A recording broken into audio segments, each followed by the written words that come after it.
This is the tonneau cover for the Triumph TR4, TR4A, TR5 and TR250. This has been made in dark green mohair and it's for a right-hand drive car. So it's a pre-sewn cover. It includes the steering wheel pocket on the driver's side. As you can see, top stitch detailing on there. It also includes the zip going down the middle as well as the zip cover. This goes about 3/4 of the way back towards the rear of the cover.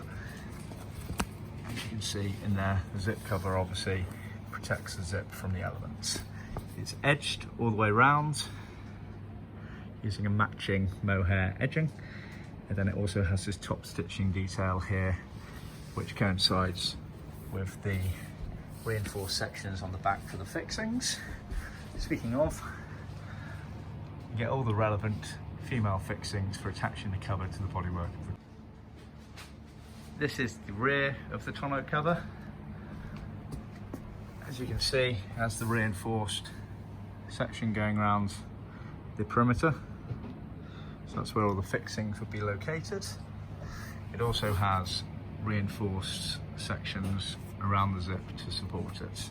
The other main feature is it has this strap here. This strap is used to attach it in the car, I believe, to the seats. So that when the driver is sat in the car using the tonneau cover, so half of it is unzipped, that stops the other side from flapping around too loosely.